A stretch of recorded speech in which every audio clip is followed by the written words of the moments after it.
বিসমিল্লাহির রহমানির রহিম। আসসালামু আলাইকুম সুপ্রিয় দর্শক, সবাই কেমন আছেন? আশা করি এই প্রচন্ড গরমে ভালোই আছেন। এই প্রচন্ড গরমে যাতে মন প্রাণ কলিজা ঠান্ডা হয়ে যায় এমনই একটা ডেজার্ট আইটেম আমি নিয়ে আজকে আপনাদের সামনে হাজির হয়েছি। অল্প উপকরণ দিয়ে তৈরি করা যায় আর খুবই সুস্বাদু হয়, দেখতেও খুব সুন্দর।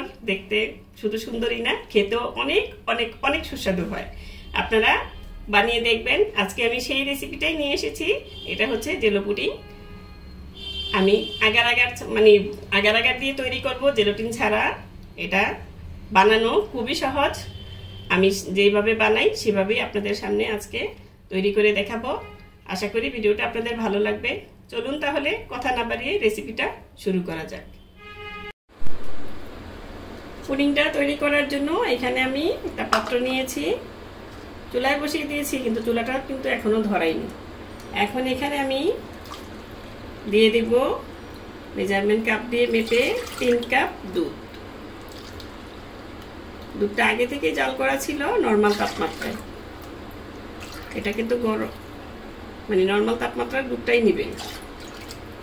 3 কাপ দুধ দিয়ে দিলাম। আর এখানে দিয়ে দিব 3টা এলাচ। এলাচের মাথাটা একটু ফাটিয়ে দিলে ভালো হয়, সুগন্ধটা বেরিয়ে আসে।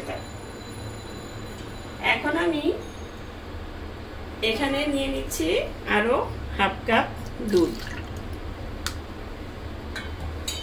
আর দিয়ে দিব এই হাফ কাপ দুধের মধ্যে, এই দুধটাও কিন্তু একদম নরমাল তাপমাত্রায় আছে। এই যে এখানে আগার আগার পাউডার। এটা অনেকেই বলেন যে আগার আগার পাউডারটা কি। এটা আগার আগার পাউডারটা তরল জিনিস, তরল পদার্থকে জমাতে সাহায্য করে। এটা যে কোনো মুদির দোকানে পেয়ে যাবেন, মিনা বাজারে পেয়ে যাবেন, সুপার শপগুলোতে পেয়ে যাবেন, সব জায়গায় অ্যাভেলেবেল এখন এটা আমি ভালো মতো নেড়ে চেড়ে মিশিয়ে রেখে দিচ্ছি এক সাইডে। এখন এখানে দুধটা জাল করার জন্য আমি চুলাটা ধরিয়ে দিচ্ছি।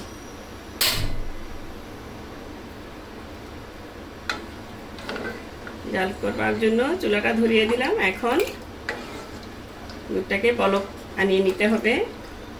আর এখানে দিয়ে দিব মিষ্টি করার জন্য চিনি। এখানে হাফ কাপের চেয়ে একটু বেশি আছে, আপনারা হাফ কাপও দিতে পারেন।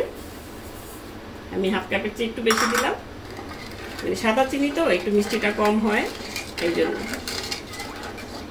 এটা যার যার স্বাদের উপর ডিপেন্ড করে। আপনি মিষ্টি কম খেতে চাইলে একটু কমিয়ে দিবেন, হাফ কাপ দিলেই হবে।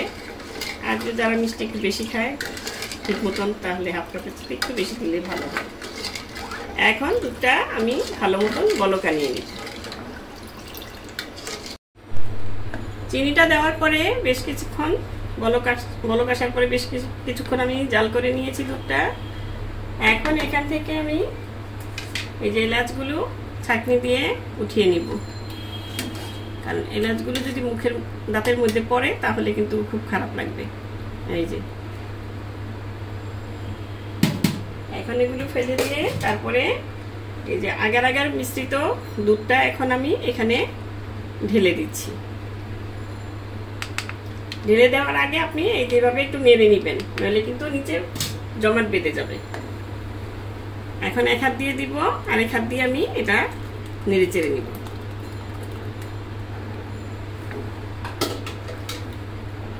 আগার আগার মিশ্রণটা দেওয়ার পরে আর বেশিক্ষণ জাল দিতে হবে না। এই দেখুন দুধটা কিন্তু ঘন হয়ে আসছে। এখন আর বেশিক্ষণ জাল দিতে হবে না, দুধটা জাস্ট বলক আসলেই হয়ে যাবে। এই আগার আগার যে পুডিংটা আপনারা যে কোনো অনেক সময় অনেক আগার আগার পাউডার থাকে, আপনার জমে না।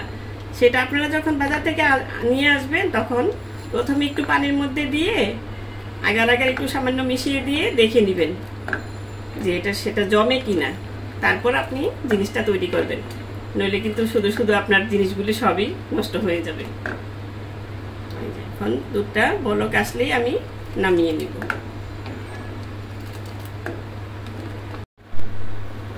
এই দেখুন দুধের মধ্যে বলক এসে গেছে।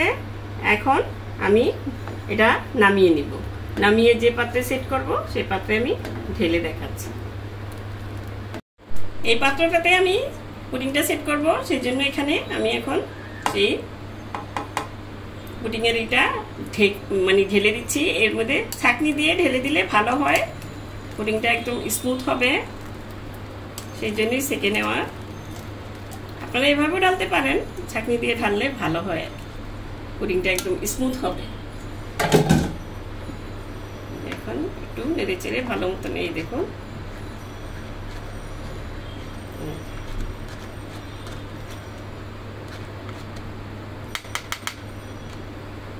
এখন আমি এটাকে যে এখানে একটু বাবলসের মতন হয়েছে, এগুলো একটু ভেঙে দিবেন, তাহলে সুন্দর হবে পুডিংটা। এখন এটা মানে কিছুক্ষণ আমি রেখে দিব, নর্মাল তাপমাত্রায় রেখে দেবো, বাইরে, ফ্রিজে না। পুডিংটা যখন জমবে তখন আমি এটার উপরে জেলোটা তৈরি করে নেব। পুডিংটা ওদিকে সেট হয়ে গেছে, এখন আমি জেলোটা তৈরি করে নেব। এর জন্য এখানে আমি হাফ কাপের চেয়ে একটু বেশি চিনি দিয়ে দিলাম, আর দিয়ে দিব 1.5 কাপ পানি। হাফ কাপ চিনির জন্য 1.5 কাপ পানি দিয়ে দিবেন। 1.5 কাপ পানি দিয়ে দিলাম, আর দিব এখানে আগার আগার পাউডার 1.5 চা চামচ। এর থেকে বেশি দিবেন না, তাহলে কিন্তু পুডিংটা মানে জেলোটা শক্ত হয়ে যাবে। আর দিয়ে দিব এখানে একটু জর্দার কালার সামান্য দিয়ে, তারপরে এখন আমি চুলোতে দিয়ে দিচ্ছি হাঁড়িটা। তার সাথে দিয়ে দিচ্ছি একটু রেড ফুড কালার। এটা প্রথমে একটু দিয়ে দেখবেন, তারপরে কালারটা দিয়ে দিবেন। আর একটু লাগবে, আমি হাফ চামচের মতন দিলাম।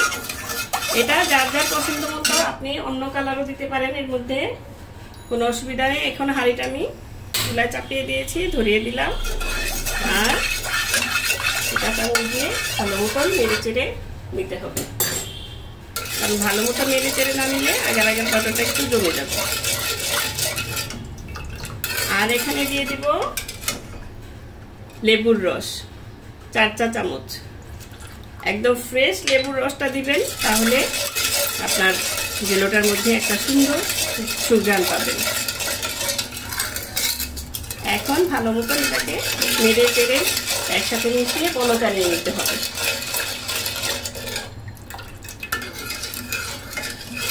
বলকটা আসার পরেও 2-3টা বলক মানে আনাবেন। একটা বলক আসলেই নামিয়ে নিলে কিন্তু হবে না, একটু ভালো মতো 2-3টা বলক আনাতে হবে আপনাকে। যেভাবে নেড়ে চেড়ে ভালো মতন বলকটা নিয়ে মানে আনাচ্ছি আমি। এই তো দেখুন বলকটা এসে গেছে। এখন আর একটু আর 2-1বার বলক আসলে আমি এটা নামিয়ে নিব। এভাবে বলক আসলে আরো 2-3টা বলক আসলে তারপরে এটা নামিয়ে নিতে হবে। এই যে আমার জেলোটা হয়ে গিয়েছে, এখন আমি চুলাটা অফ করে দিয়েছি। এই দেখুন প্রায় 2 ঘন্টার মতন আমি নর্মালি ফ্রিজে রাখিনি, নর্মাল ভাবে রেখেছিলাম বাইরে। এই দেখুন পুডিংটা একদম সেট হয়ে গিয়েছে। এই যে এই দেখুন সুন্দর মতন সেট হয়ে গিয়েছে। এখন এটার মধ্যে আমি জেলোটা ঢেলে দিচ্ছি। এটা কিন্তু গরম থাকতেই ঢালতে হবে, তবে আপনারা সরাসরি না ঢেলে এই চামচের মধ্যে এইভাবে দিয়ে দিবেন, নইলে কিন্তু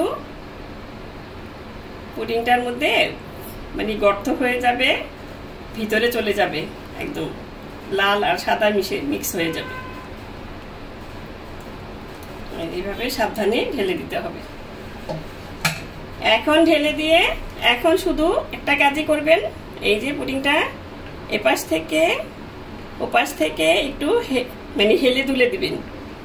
এই যে তাতে কি হবে, এটা ভিতর দিক থেকে একটু আপনার এই জেলোটা চলে যাবে, কালারটা সব দিক থেকে সুন্দর আসবে।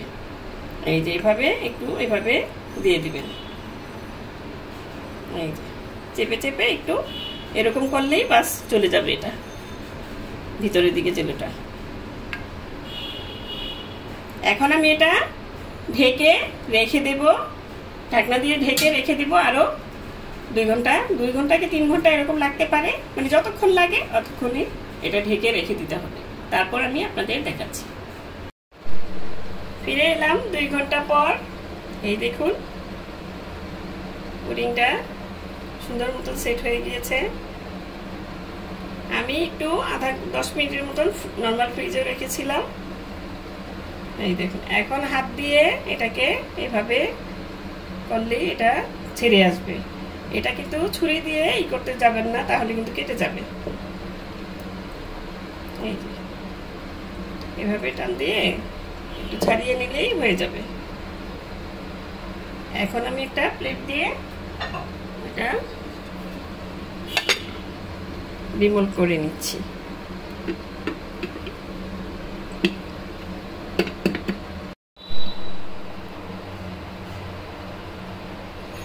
এই দেখুন কতটা সুন্দর হয়েছে, মানে জেলোটা সুন্দর মতন এদিক ওদিক একটু আলতোভাবে লেগেছে, এটা আরো ভালো দেখাচ্ছে। এই যে এইভাবে বানিয়ে নিলে আপনাদেরটাও এর চেয়েও সুন্দর হবে, মানে আরো পুরোটা লাগলে আরো সুন্দর লাগে, এভাবে লাগলে আরো সুন্দর লাগে, মানে এক এক রকম পুডিংটা যেরকম হয় খেতে কিন্তু খুবই ভালো লাগে। এখন আমি একটু কেটে দেখাচ্ছি আপনাদের।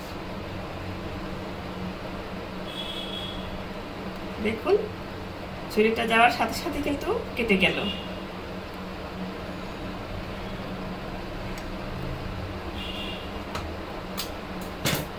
এখন একটু তুলেও দেখাচ্ছি।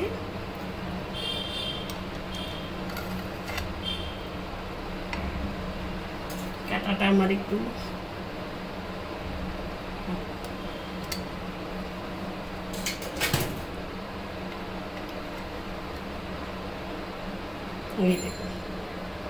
দেখুন কতটা সুন্দর হয়েছে। কালারটা উপর দিকে এক কালার এসেছে, নিচের দিকে আরেকটা। দেখতে কতটা সুন্দর লাগছে, যেমন সুন্দর লাগছে তেমন খেতেও খুবই সুস্বাদু হয়। দেখুন কাটা অংশটুকু আমি কেটে নিয়েছি, পিসটা কত সুন্দর দেখাচ্ছে।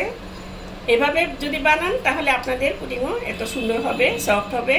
এই দেখুন আমি একটু নাড়িয়ে দেখাচ্ছি। এই দেখুন সফট হয়েছে কিন্তু সুন্দরও হয়েছে, খেতেও খুব মাশাআল্লাহ খুবই সুস্বাদু হয়। একবার বানিয়ে দেখবেন, আশা করি আপনাদেরও ভালো লাগবে। তো দর্শক আজ এই পর্যন্তই। ভিডিওটি যদি ভালো লাগে প্লিজ বেশি বেশি করে লাইক কমেন্ট শেয়ার করবেন, আর আপনার ফ্রেন্ডস এন্ড ফ্যামিলির সাথে শেয়ার করে দিবেন যাতে সবাই আরো দেখতে পারে ভিডিওটা।